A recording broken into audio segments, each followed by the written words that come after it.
Good morning, everybody. It is the hour, Greenwich Mean Time, distributed across the globe. Presuming that all of you are attendees now have a video link, and we are, in fact, in contact with our invisible audience. I will give a brief introduction to today's seminar, and then we will commence with the main presentation by our invited speaker, Marie-Hélène Brousse. My name is Roger Litten. I'm the chair of the London Society of the New Lacanian School. The New Lacanian School is one of the schools of the World Association of Psychoanalysis, founded almost 3 decades ago by Jacques to promote psychoanalysis of the Lacanian orientation across the globe. The World Association of Psychoanalysis is composed of 7 schools: the national schools of France, of Spain, of Italy, of Argentina, and Brazil, plus the NEL, the Nueva Escuela Lacaniana, which covers the other countries of Latin America, and the NLS, the New Lacanian School, which stretches across Europe and beyond. In contrast to the national schools, the NLS, like the NEL, is not confined to one single country. Rather, it has component groupings and affiliates in multiple locations. It has core societies in England, in Ireland, in Israel, in Switzerland, Greece, and Belgium, and satellite affiliates stretching from Canada to Australia, passing via Bulgaria and Ukraine and other locations. The New Lacanian School has one other particularity. It is the only school of the World Association of Psychoanalysis that officially operates in 2 different languages, French and English. Hence, the makeup of our audience for the seminar today. The presenters over the next 12 weeks will be made up mainly by speakers from different groupings of the New Lacanian School, but addressed to an English-speaking audience across the globe. We are particularly pleased to announce that our audience today is made up of representatives of at least 30 different countries, as far afield as Brazil, Belgium, Romania, Norway, Bulgaria, India, the United States of America, Philippines, Ireland, Cyprus, Switzerland, Australia, Italy, Russia, Iran, Malaysia, Mexico, Chile, Taiwan, Oman, Spain, Guatemala, Sri Lanka, Bolivia, Canada, Lebanon, Serbia, Finland, France, and the United Kingdom. To all of you, wherever you might be located, and however you have found your way to the work of Lacan, welcome. However difficult the present moment, and whatever restrictions it might place on our habitual mode of life, let us not overlook that it is precisely these conditions that allow us to be speaking to you like this today. Testimony maybe to the elements of contingency and improvisation that are written into the Lacanian orientation of psychoanalysis. We want to welcome each one of you. We are pleased that you are able, each in your own small way, to be part of the work of this seminar, bringing you a taste of the work of the New Lacanian School and of the Lacanian orientation of psychoanalysis in the World Association of Psychoanalysis. I just want to say 2 brief things about the operation of this seminar, and then about the text that we will be working on. Obviously, these are new conditions of working for all of us via digital platforms like Zoom. One corollary of the current restrictions on the social isolation of bodies. Brings with it its own conditions of working, their own restrictions, their own difficulties, and their own limitations, but also, as I said, new modes of access and new ways of working. Now, we are all to one degree or another relatively new to some of the technology involved. I want to thank the Bureau of the London Society, and in particular, our secretary, Peggy Papada, who under difficult conditions has had to come to terms with the operating details of this technology, all the while dealing with the mailings, the invitations, and the inquiries involved in setting up a seminar like this at fairly short notice. Although Peggy is not visible on the screen, working behind the scenes, I would just like to remind all of us that without her role in the organization of this seminar, there would be nothing to be seen or to be heard on the stage.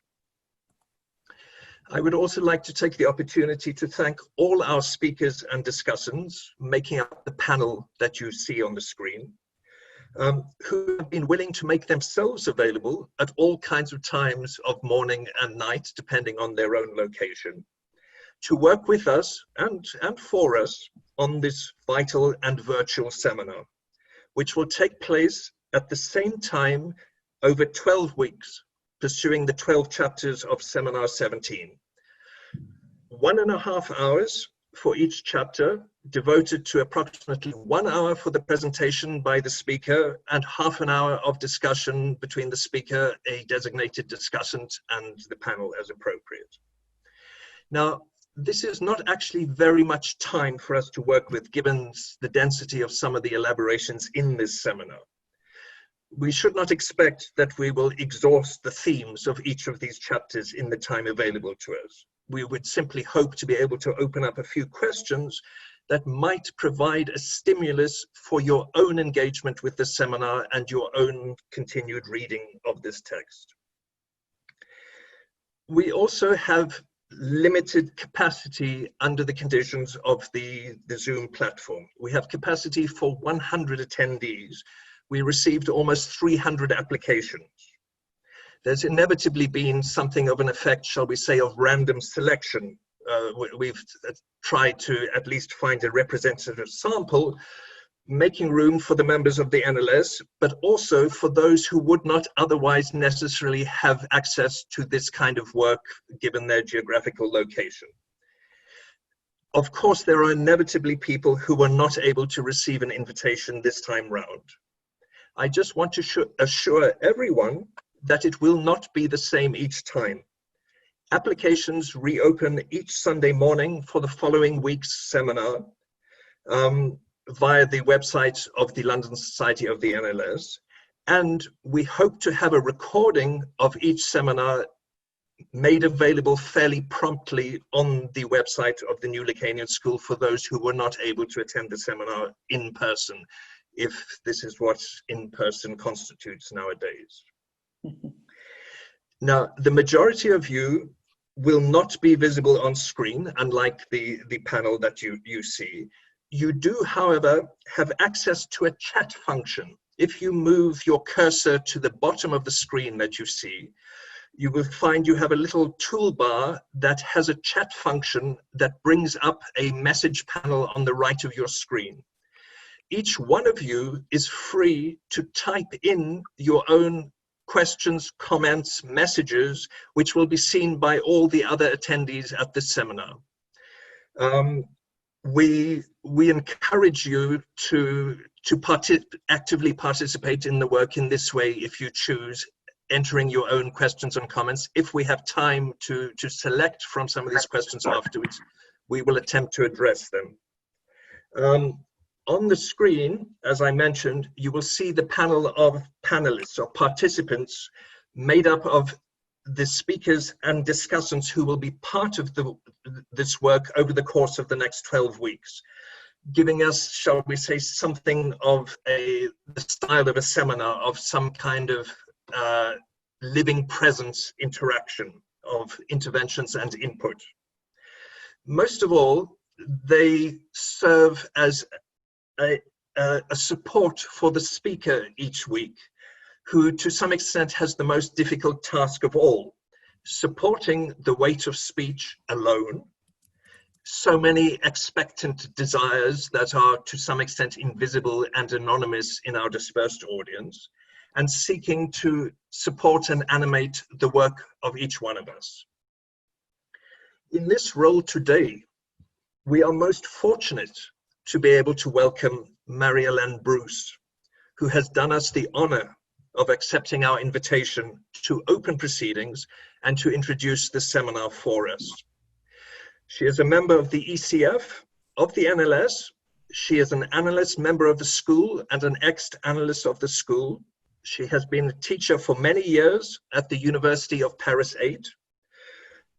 Despite all her many decades of experience, clinical experience and experience of teaching, all her qualifications, we are most pleased to be able to make room for the rigor of her style of reading and questioning of a text and the clinical experience. Let's just say that her presence here today is testimony that the only qualification required is the qualification of desire. There are a few things that I thought I would say about this seminar, why it is this seminar that we have chosen at this particular juncture. But I think you have heard more than enough from me. And I myself am as eager as you are to hear what only Marie-Hélène Brousse can say to us about this seminar. So I will hand over to her without much further ado at this stage, apart from just quickly mentioning that we have given our speakers a fairly wide brief. We have asked them simply to say something in relation to their chosen chapter of this seminar, staying as close or as far from a reading of the text as they wish, but primarily aiming to question this text in relation to the present moment in which we find ourselves. We are looking, shall we say, to open up this text primarily as a resource for thinking about the present and the question of the future, which is barely visible from where we are today. If this seminar and our work on this text of Lacan in particular can help us to better formulate some of the questions with which we find ourselves confronted at this time, then I think it will have fulfilled its wager. Marie-Hélène, over to you. Thank you.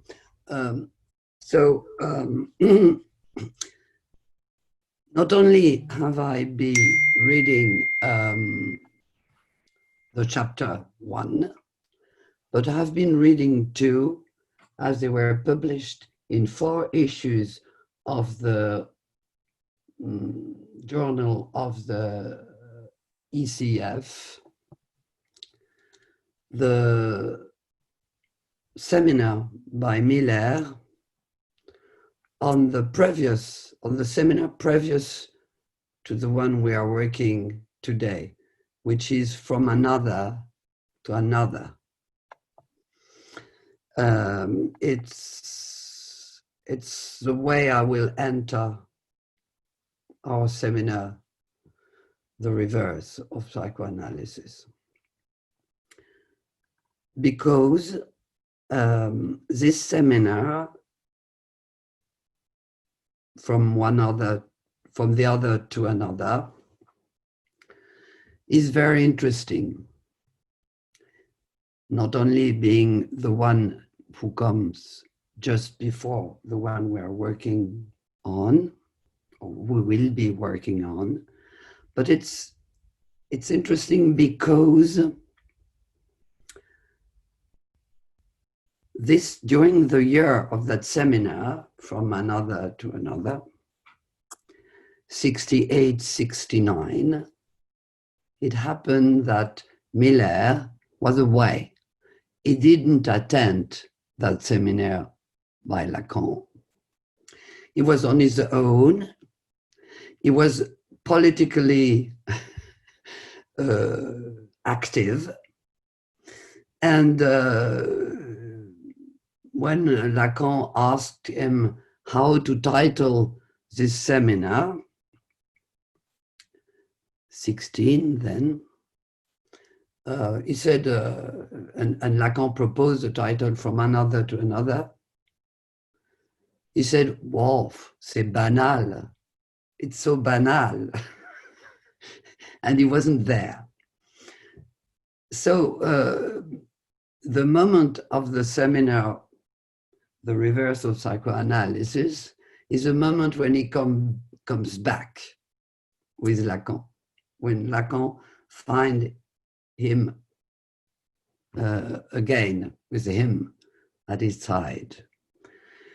And that's, in a way, has its importance, I think, because we can see that Miller is really not only editing the seminar, he's part of the enunciation of the development of Lacan's seminar. We can see it for real, let's say, in that. So now let's, and I advise everyone to read the lessons of Miller about the seminar 16, because it's really very interesting as a preparation for the reading of the seminar 17. Now, let's come to our seminar. First, the title. The title, L'Envers. I don't know exactly how it has to be translated to English, how to translate it, because it's a formula that is used all the time by Lacan, l'envers de. I will say the reverse, just in case someone has a better idea, please tell me. I've been looking in the Google translation, and I like the way it could be translated upside down. That's the difficulty, the impossible of translation in a way. Well, l'envers, the reverse, is present in l'envers de la vie contemporaine, l'envers du tableau, in a lot of expressions which are like commonplace in French language. I don't know if it is the case in English, but l'envers is something. You put your clothes à l'envers too. You can do everything à l'envers. You can be a specialist of the reverse or Marie-Hélène, the other side. One other version of that suggested by Thelma Sowley was inside out. Oh. You put on your clothes inside out. Well, that would be exactly the way I think of it, yes. Yeah. So now, this seminar, I would say that the master signifier of this seminar is precisely that one, l'envers. And my orientation would be to compare the moment when this seminar was given by Lacan to the moment we are living right now. It's a moment of student movement in France and in other places all over the world in a way. In 68, 69, which was a period where people, youth, thought that they were doing revolution. So the signifier second to the reverse is revolution.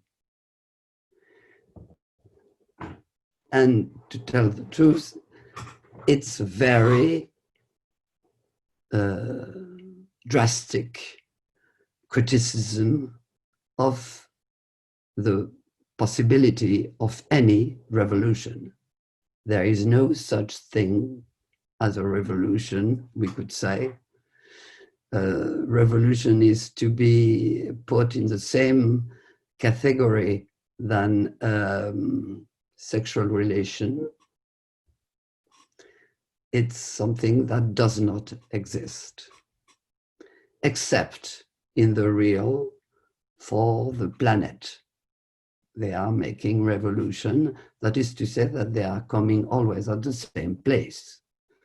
So if we take revolution or the hope for a revolution which characterized the political period of 68, 69, we can see that all we have to wait for or hope for is to come back exactly at the same place as we are. Now, I think nevertheless, Lacan is dealing with a change, with an historical change. It's dealing with a change in the mode of jouissance.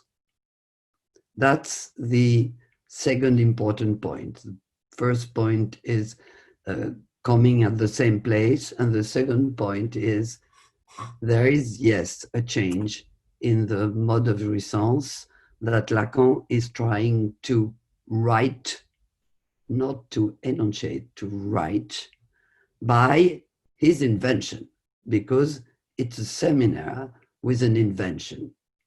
What is the invention? He calls it in this chapter, page 15 of the French edition, he calls it petit quadrupode tournant, small turning quadrupodes. Or he speaks about some stable and fundamental relation between elements.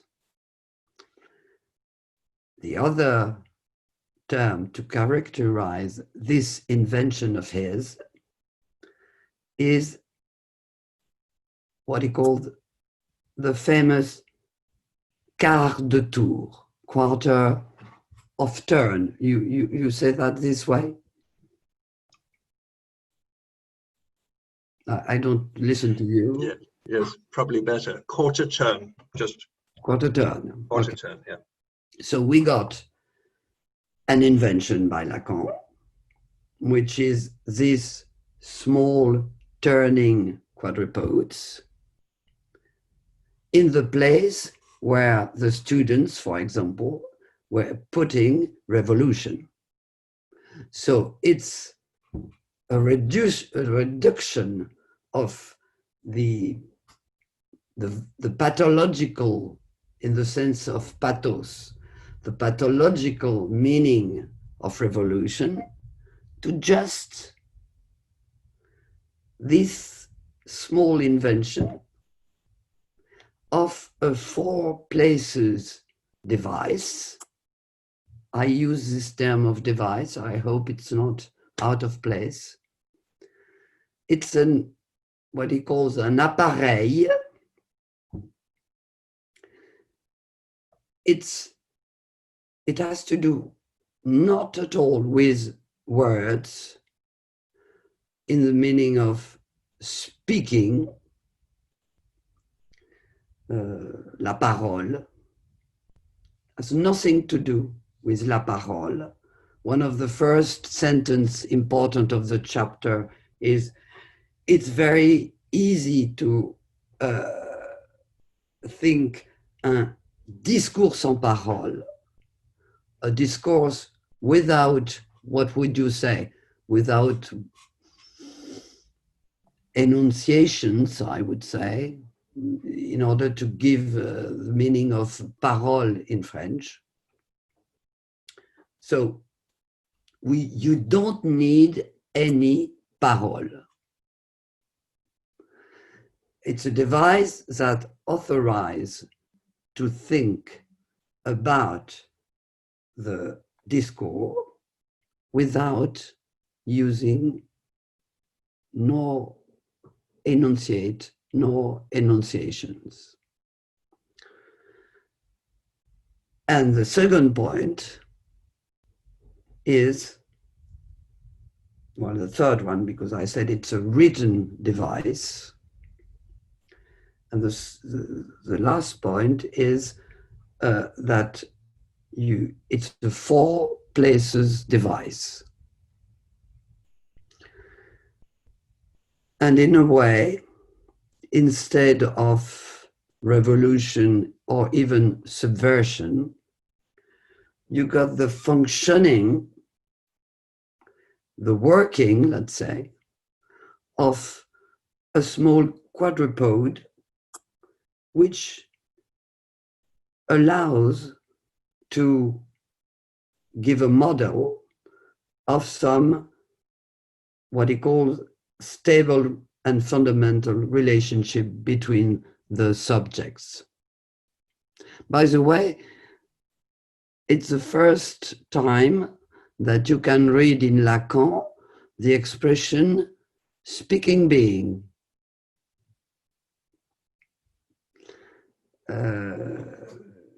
First time, before the important it's going to get at the end of Lacan's teaching. But it doesn't do anything with it. It just write it or says it, but it does not explain it nor uses it. Nevertheless, it's the first occurrence of that term in Lacan. Now, let me make a small digression.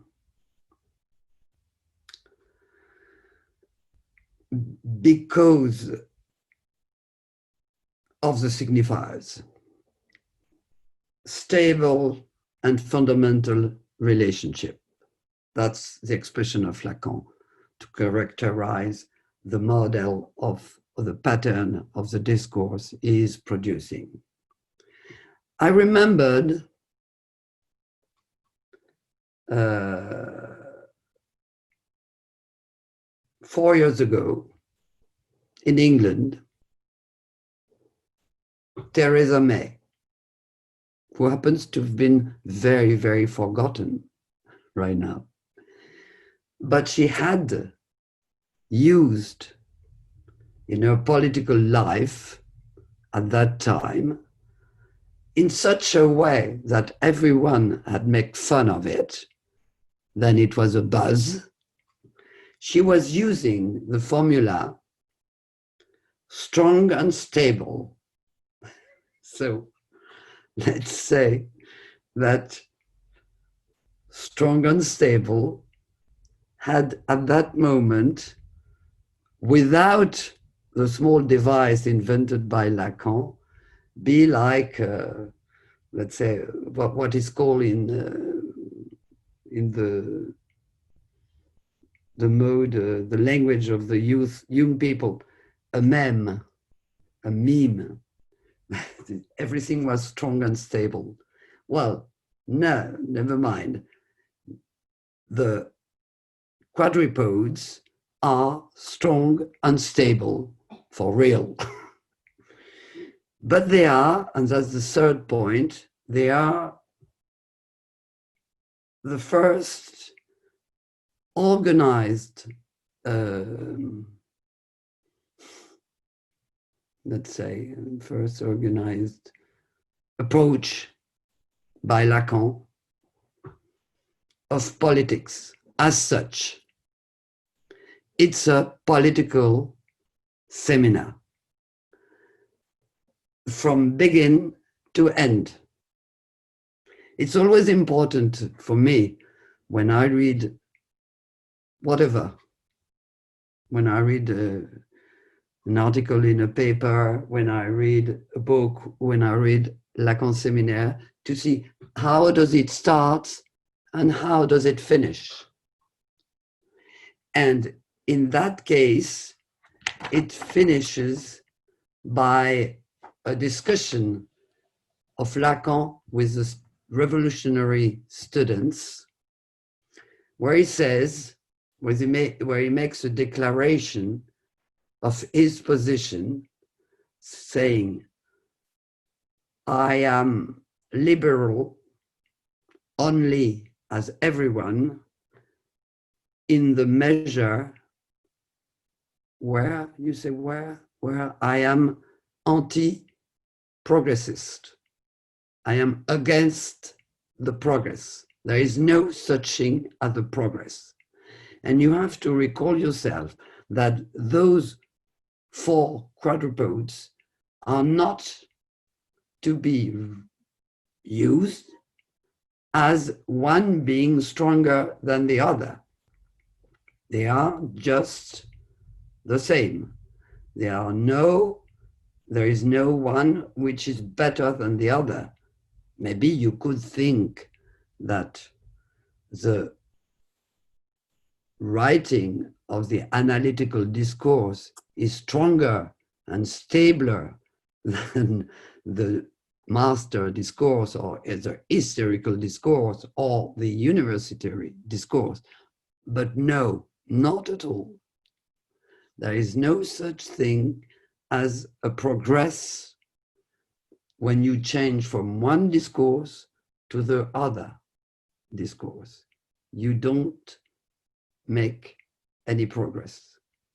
So this declaration at the end of the seminar of saying, I am just liberal in the meaning of I am anti-progressist, is to be taken for granted.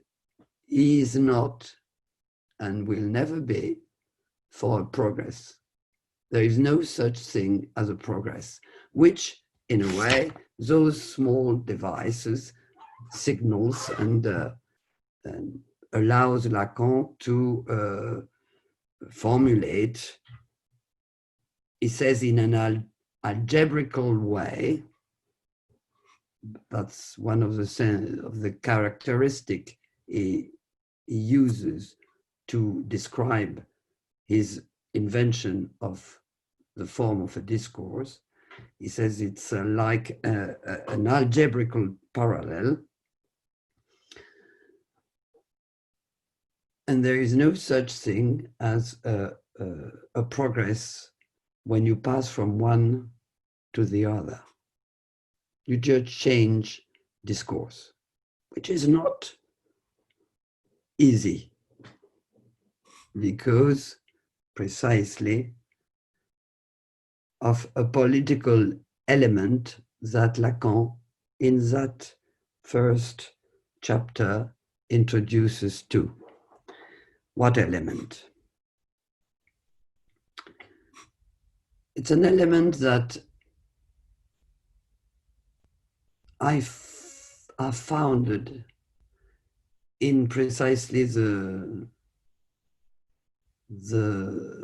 lessons by Miller on the previous seminar to the seminar L'Envers. But I think that in the seminar L'Envers, the reverse, Lacan accomplishes the program that Miller deciphers in the seminar 16. What element? The importance, I am going to quote, of the power of the market,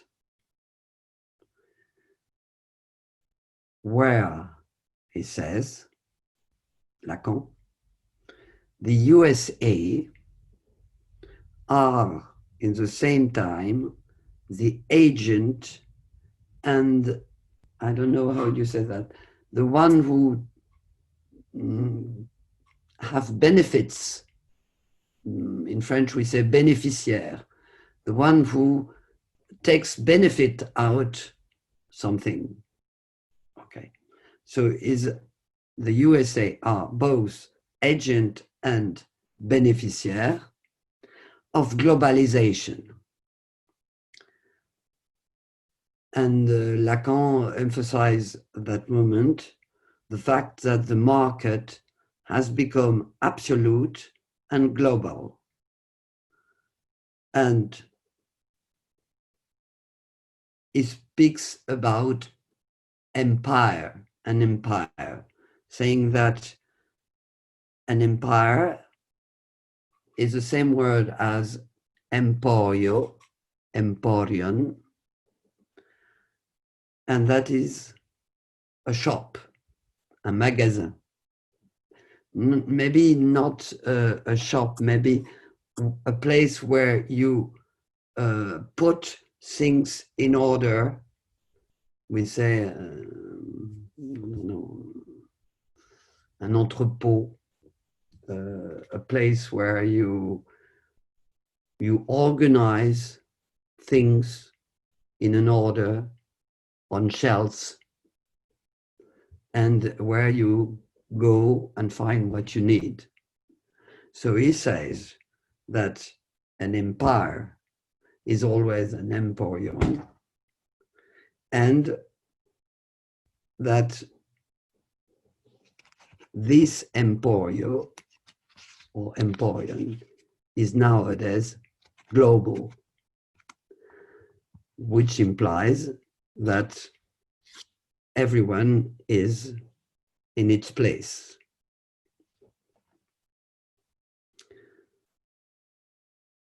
Now, that's a moment when he emphasized that the question or the desire of the master is by no means to know, knowledge. There is the last formula in the seminar 17 about the master. The master wants everything in order. Que ça marche. I don't know how to translate that in English, but it must works on. Yeah. The idea that everything should work, but we lose the idea that everything should be in order. It's a loss in the translation that everything in order as well as everything should work. There's two sides of that. Yes. Yeah. So that's the relationship with the master, with the knowledge in a way.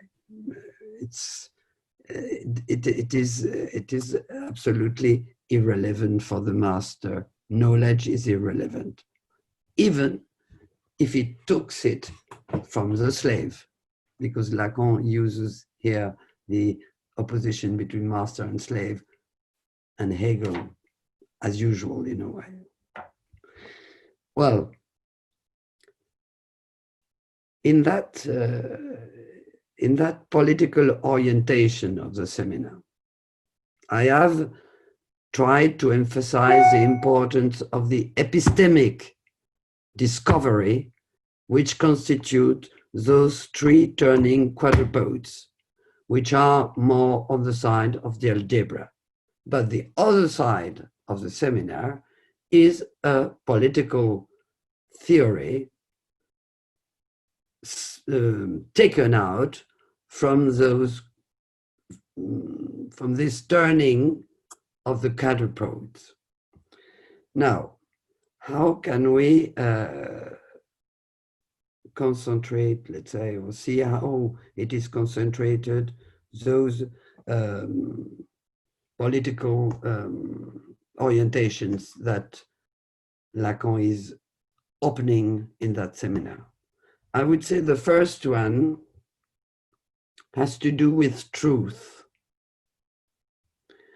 It's the seminar where he's going to invent the idea of a crisis of truth, la crise de la vérité, using Oedipus, rereading Oedipus from that side. The moment of the plague, that's very contemporary. If you put the corona in place of the plague, you know that the Sphinx is there during that moment of the plague, and that she is asking a question. In French, we say she. I don't know if you say she for the Sphinx in English. I think the idea is that feminine, but this idea that the Sphinx is a product of the plague, or the questioning is in relation to the plague that's the civilization is suffering. I don't know. I really don't know right now. Maybe we could find it in the text, and you will find it maybe when you will read this chapter of the seminar. But I would say they are neighbors. There is the plague and there is the Sphinx. And the Sphinx is the plague and the plague is the Sphinx. No, yes. We could say that. Well, nevertheless, she's got a question to ask. There's a question to ask. And Oedip gives the answer. So, what does Oedipus do? Oedipus shuts the mouth of the truth. Just that's what he does. Giving the answer, the Sphinx disappears, Prutch explodes, and there starts the doxa. Everything in order. Ça marche, it works. Therefore, he marries her mother, great. Therefore, he becomes, without knowing it, which is not by any means an excuse. So he marries his mother, he becomes the king, and everything is okay. So, in a way, the truth in that part of the seminar, the truth is something to be shut off.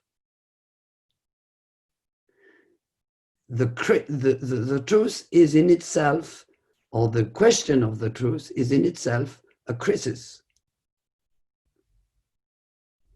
And the function, let's say, of the master discourse is to have it shut up.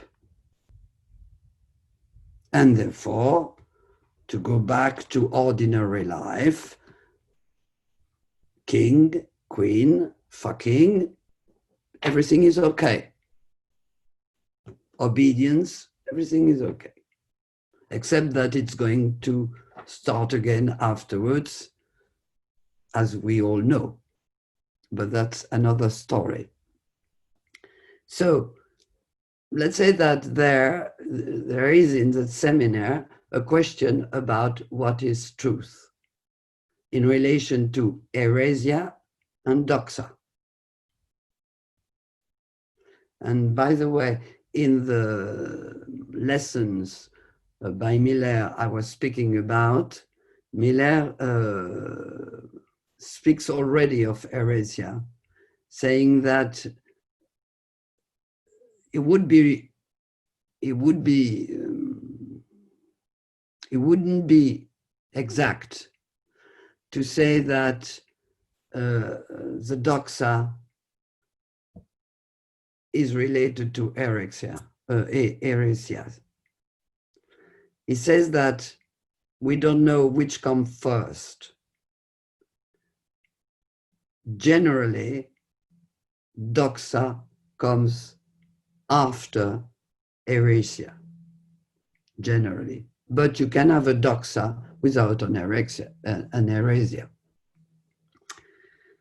So that's let's say, one of the fundamental teaching of this seminar, a new approach of what truth is.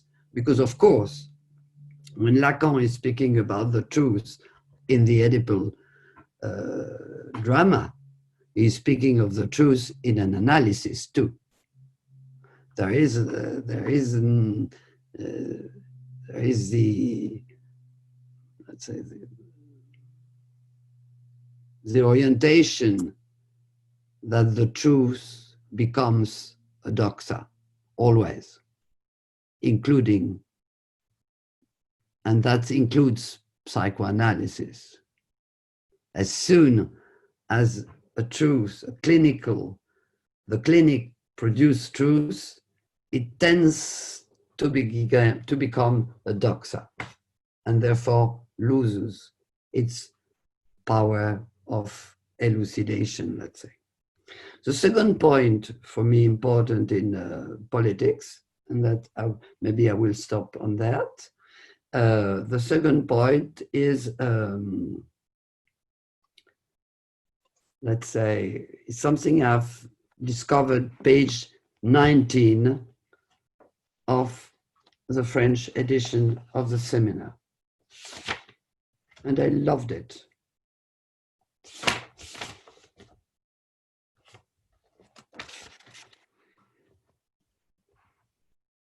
That allows me to say that le tour de force, really what is incredible in that invention of the Seminar 17, is that in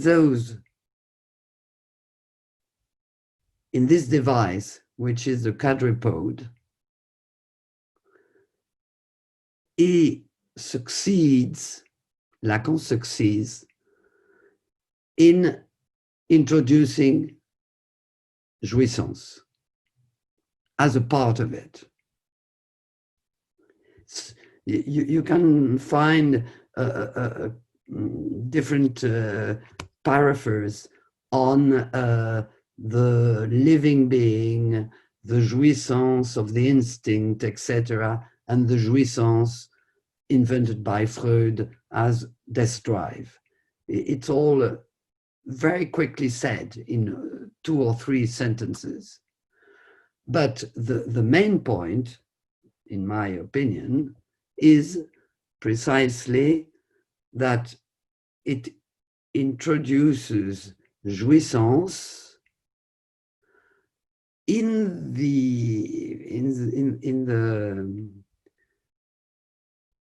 market, let's say, in the market, that is to say, in the economical organization of the speaking being words. And it does it, I'm going to quote it in French, and then maybe Roger, you can translate it. Speaking of the jouissance, ce qu'il y a de troublant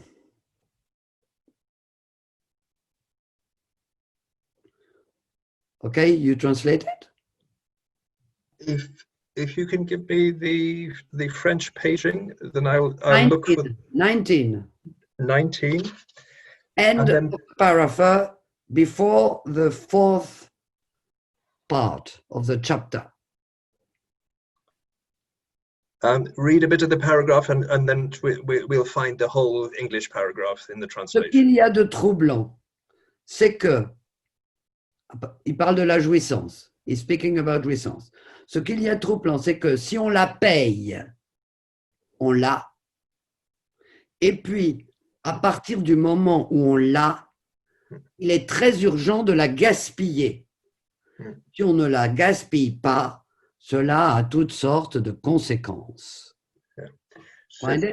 So that is the penultimate paragraph of section 3, just before the break with section 4. That's it. Which is quite a tricky one to translate, as I'm sure Russell Grigg will testify, because to keep the reference to the paying, what we have in the published translation, the English, it goes as follows. What is disturbing is that if one pays in jouissance, then one has it, or one has got it. Then, once one has got it, it is very urgent that one squander it. If one does not squander it, there will be all sorts of consequences, but it loses the bit, there will be all sorts of consequences to pay. because the pay comes in more than one place. Listen, this is, on the side of jouissance, the law of the globalization and of the market. This is a law. Now I give you a small personal experience. I was in London during the period of the sales, very important period. Okay. It was a general store, very famous one. I'm not going to say which one. And they had emptied. There were no objects there to be bought. To be bought, yes. There were only a few sentences. There were 4 of them. I am going to speak only of one of them. It was, as if the object was speaking, la latouze was speaking to you, saying, you saw me, you broached me, then you throw me. I thought it was the man who wrote, or the woman who wrote that, was a genius, really. It is exactly what Lacan says in the paraphrase you just quote. You pay for it, you got it, and then you throw it. Gaspiller is that in French. Then that's really an economical theory by Lacan, based both on the discourse device and on the possibility that he, thanks to the discourse device, the possibility he has to introduce jouissance as a part, as one of the elements of the functioning of the discourse. So this is what I find really reduced in that you pay for it, you got it, and then you throw it. And that's all the program of mass consummation. We are living it, even far more than in the year of the seminar 17, another time when Lacan is miles away, miles in advance. Yes. And speaking about what we are suffocating with, because we are absolutely, how can I say that? Immersed, suffocating in a mass of objects to which Lacan finds a very nice name in that seminar, les latouses. Yes.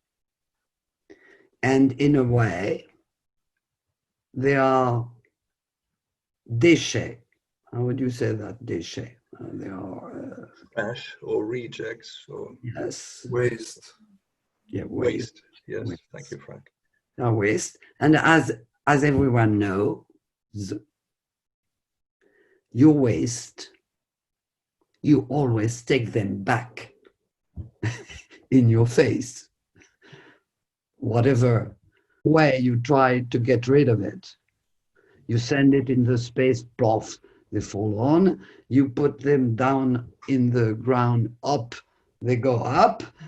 Well, you face your own waste all the time. And that's really maybe a very nasty way to present what is the object A. but nevertheless, it's the way we have right now.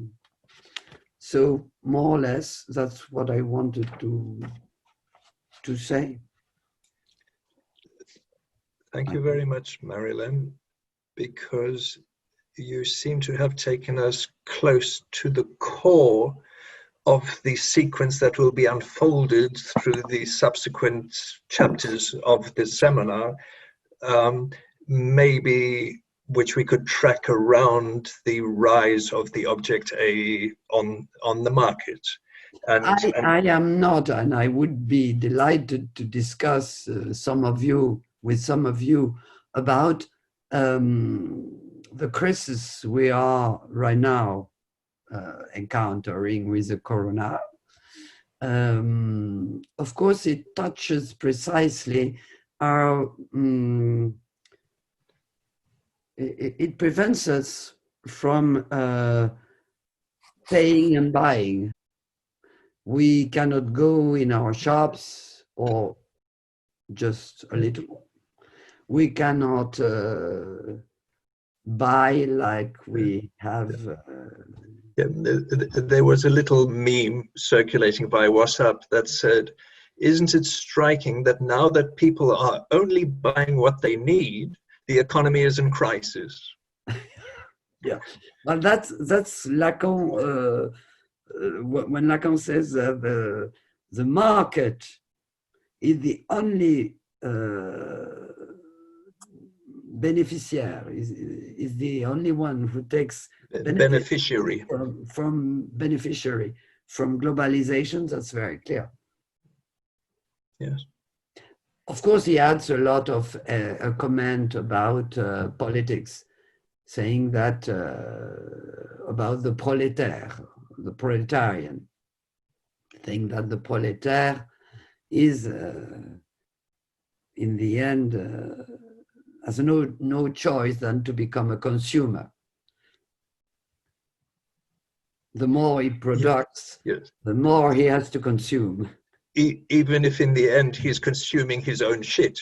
It is the cycle that you were saying. We immersed in something that we can't lose. Yeah, and in English, consuming has the same equivoque that in French, consommer.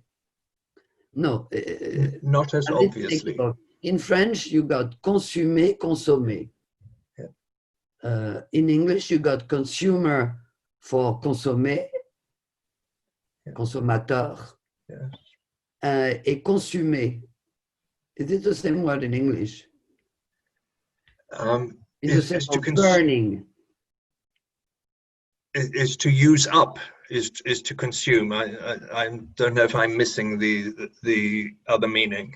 No, in French, there is just one word, one letter that differentiates consommer, de consumer, burning out.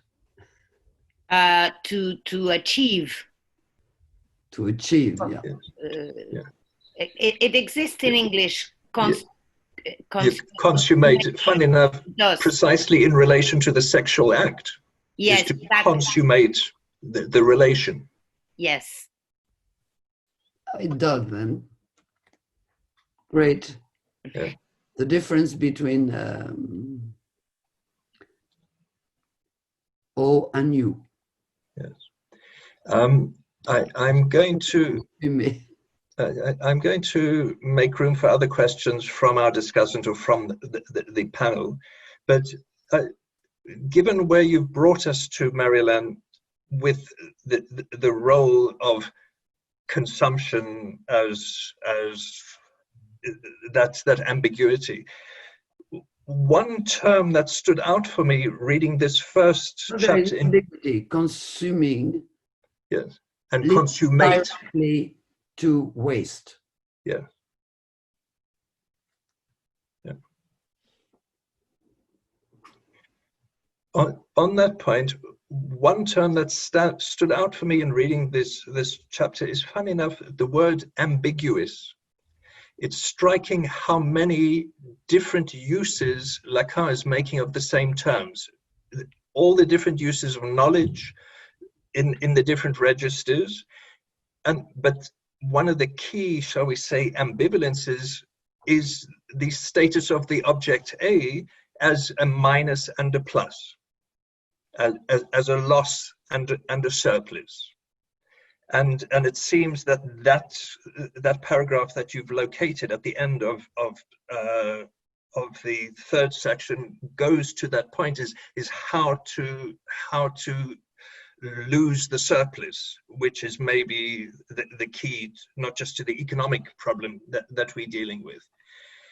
If I may take my chance to just ask one question or to indicate something, it's a paragraph that we will find in the middle of page 19 in the English, and probably in the middle of page 18 in the French, where he introduces the question of jouissance in relation to the question of castration as the jouissance of loss. I will read that I'm not expecting us to untangle the paragraph, but I want to highlight, for me, it's the first chapter. Yeah, well, I understand this. I see the paragraph you say. Where he says, I will go on then, at the intersection of a jouissance, or yes, a juncture. That's it, yes. But the end of the paragraph is the identification of the subject with the loss. Yeah. Manque à être. Yeah. Lack of being. So you got the signifier opacity in English, I suppose. Yes, opaque. Opaque, which characterize jouissance. The detour by castration, which allows Lacan to define the subject as representing a loss. A signifier representing a loss for another. The miracle of this little quadruped is that they give place the dimension of the symbolic, of the real and of the imaginary. The first, let's say, like a first approach of the Borromean approach. Yes. The first way that Lacan uses in order to link the three dimension, because otherwise I cannot understand, for example, why at the end of the chapter he's working about life in the part of the chapter, the definition of life by Bichat. That is to say, a way to introduce real in the device is just. So I would say that this is the first way that Lacan invents before the Borromean approach of linking together the three dimensions. Very striking, Marie-Hélène, that you mentioned that it's the first time Lacan introduces the phrasing, the speaking being, the par-l'être. It comes right at this point, perhaps, where the question of the whole... This is page 14 in the French edition. Okay. But precisely the way that the relation to jouissance changes, and the way, as you say, the structure of language has to incorporate something of the drive, something of jouissance. So it puts together these two elements. One, this loss and I think jouissance, and then the supplement. It's very this interesting. Surplus jouissance. In a way, he speaks, he invents. It's not yet invented. It comes in his mouth, I suppose. L'être parlant, the speaking being, precisely at a moment when he is promoting the discourse as without parole. Yes. It is not speaking. The discourse is not of the order of the speaking. So in a way, you got the expression that arises, the speaking being, l'être parlant, and on the other side, you got the discourse, sans parole. And a logic of writing that supports jouissance, the place of jouissance, allows Lacan to approach it.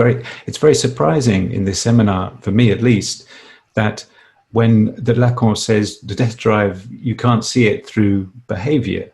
I would have thought, yes, you can see it through behavior, but he says no, he resists that. And he says it's only through the analytic discourse, the structure of discourse, that one can arrive at the concept of the death drive. And that's very important, it seems to me.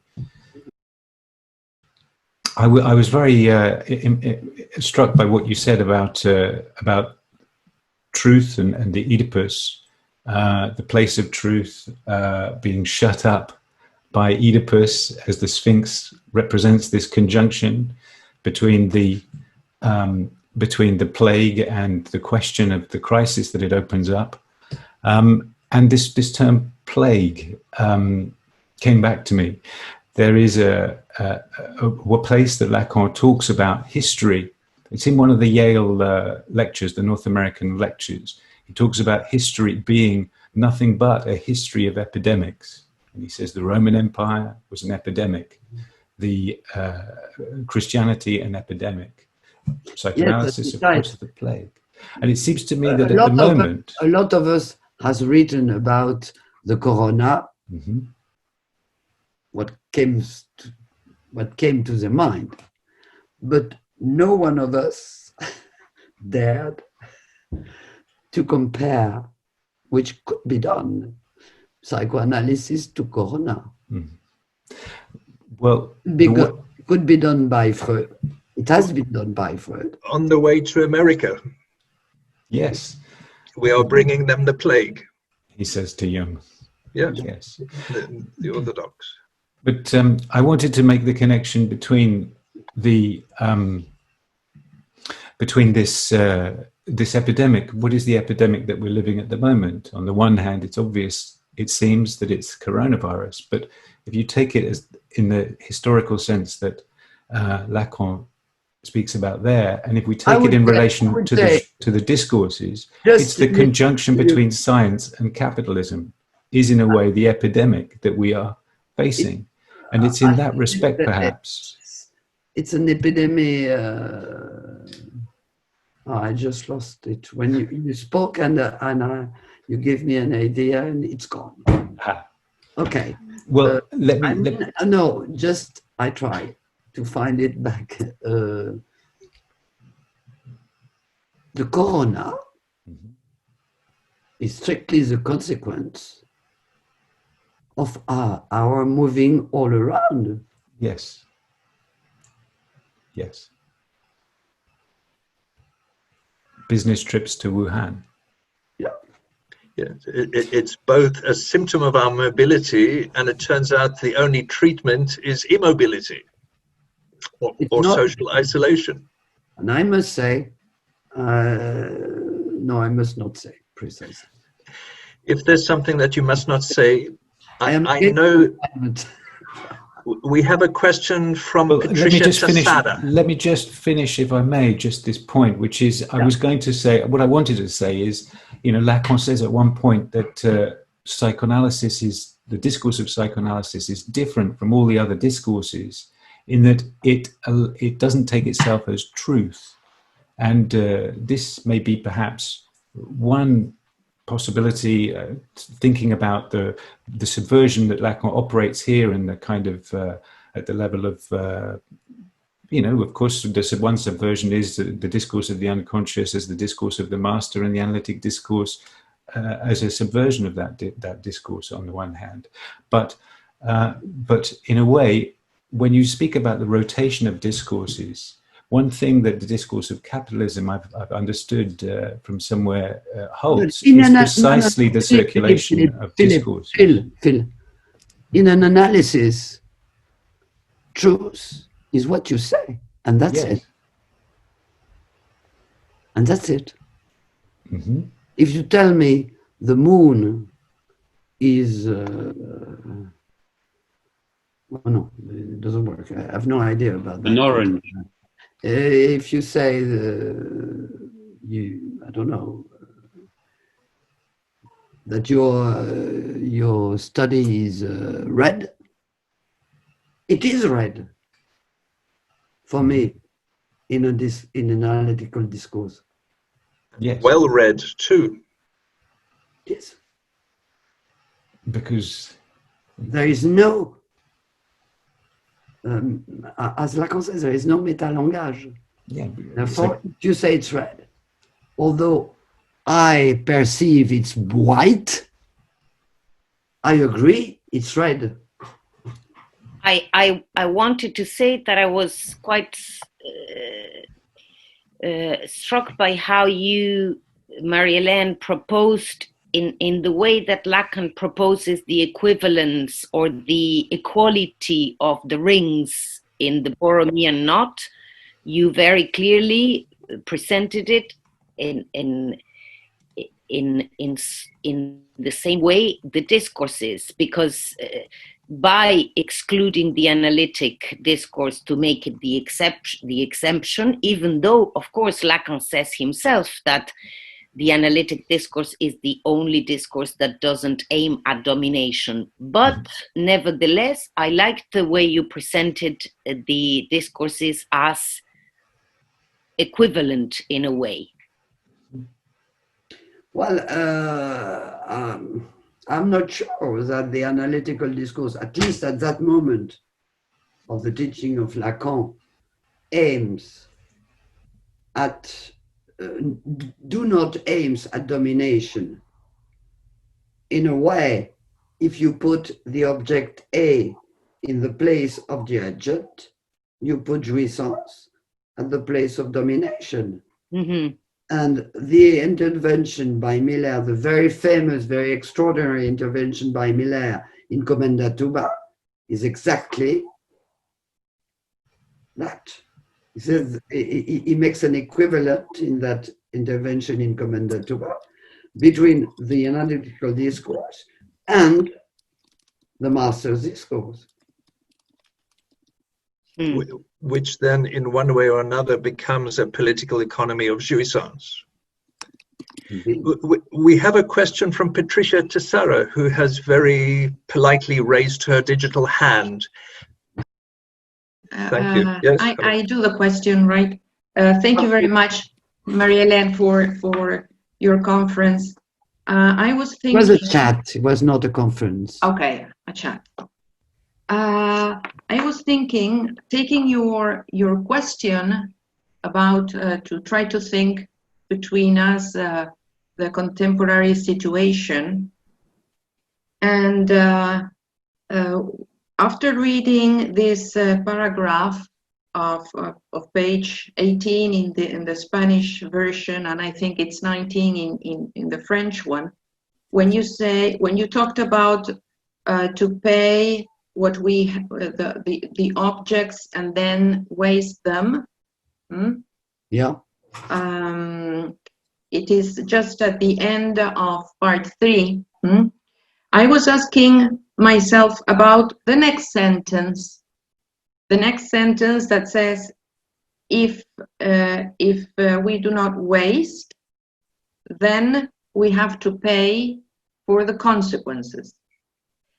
And I was wondering myself about those consequences and about paying, because in 2 paragraphs before, Lacan was clearly saying there that what is paid is the waste. We pay for the waste, and this is what happens in analysis too. So I was wondering, on the one side, about today's situation for those analysts that are receiving patients, and the strange way of paying now. And on the other side, I was asking myself, maybe taking that joke or that mime that you were referring Roger, now that we do not waste so much money because we don't go out, we do not travel, we do not buy so many things unless we buy certain things through internet, but we see that now that people are not wasting their money, they are not paying for that waste.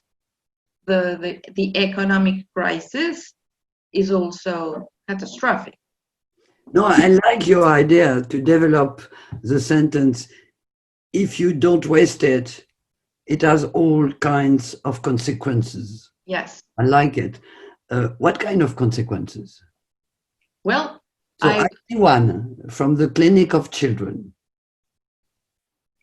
If you put two children in the same room, and the room being the room of one of them, with all his or her toys, the other one comes and wants some toys that he sees over there. So you see the first one grabbing all his toys like that. So first consequence, you cannot play. So the first consequence that it would have if you don't waste it would be to be, I don't know to say it in English, embarrassed with, to be stuck with, to be burdened. The avare, ma cassette, and that's it. This object becomes you. You cannot jouir. The jouissance is out. Yeah. So if you, I don't know. I know how. Right now, as we don't waste our money to buy all the Latous of the world, what kind of consequence has it? I don't know. What are yours? Patricia?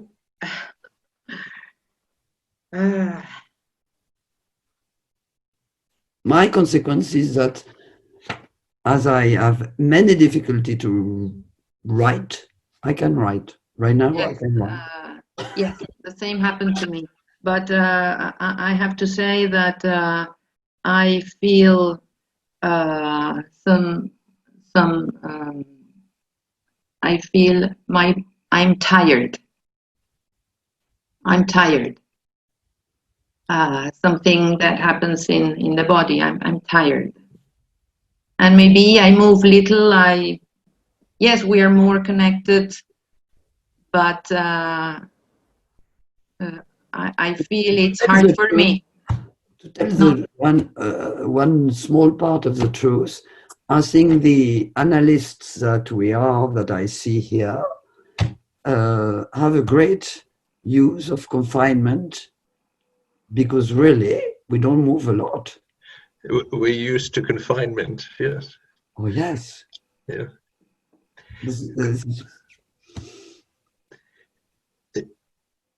If I may, could I introduce one question that has been posed in the chat by Marina Veneka, and then make room for a question that is waiting from Susanna Hula, and then point out that we don't have unlimited time today, but we have 12 weeks to pursue these questions, and some questions we will have to leave open as working questions for us to pursue across the weeks. The question from Marina, you'll excuse me, Marina, if I'm getting the right essence of the question, was about the mediation via the internal market. On the one hand, this idea of all, which Patricia posed, all payments by transference. So the payments are now the form of transference, bank transfers. So yes, and there is the expression there. Yes, bancaire. Yes, and Marina poses the question in relation to that, in terms of the internet market, given that we're now to some extent precipitated into the digital marketplace. What about all the objects that we cannot touch before we buy them? What kind of jouissance might be at play there, almost with the separation between the visual modality of desire and the object that we receive, should it ever be delivered?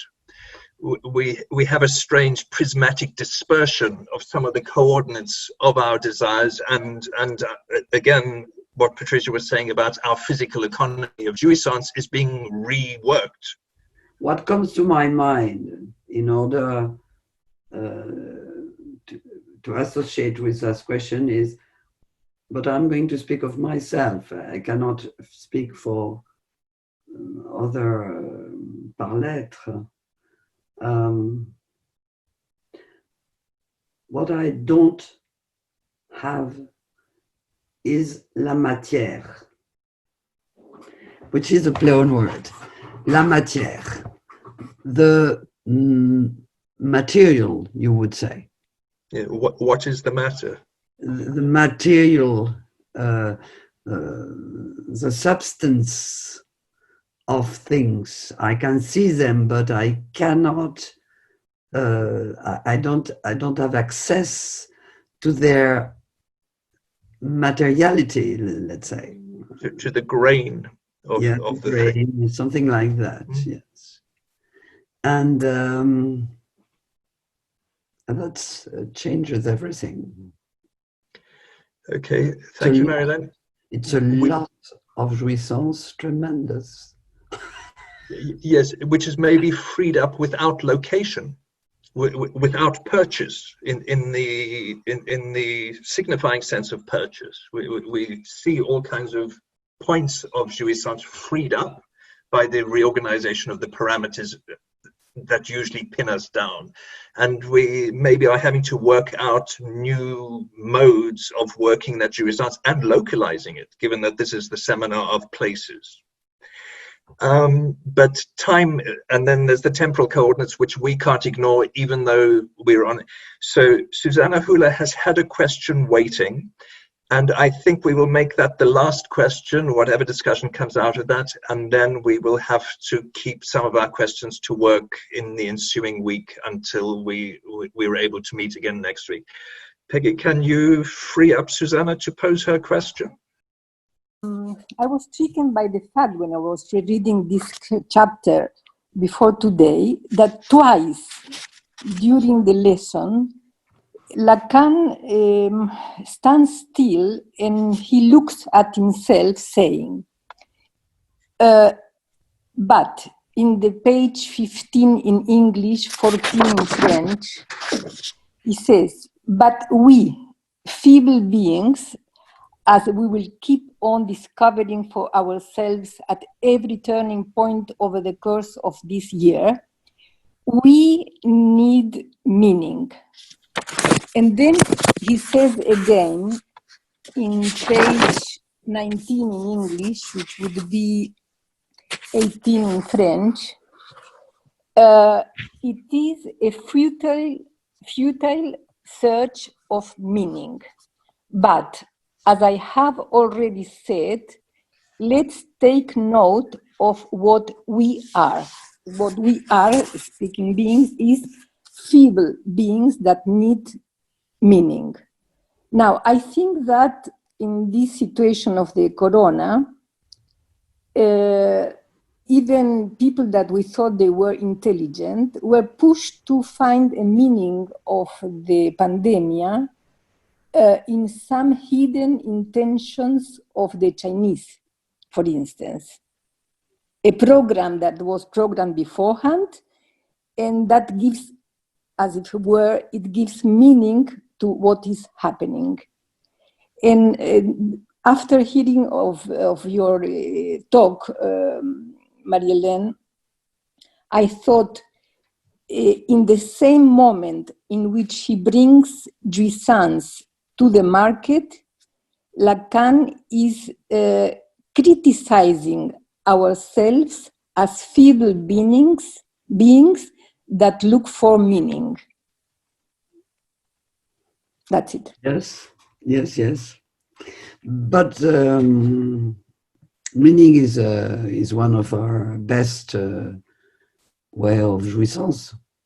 Yes. We do. It's imaginary.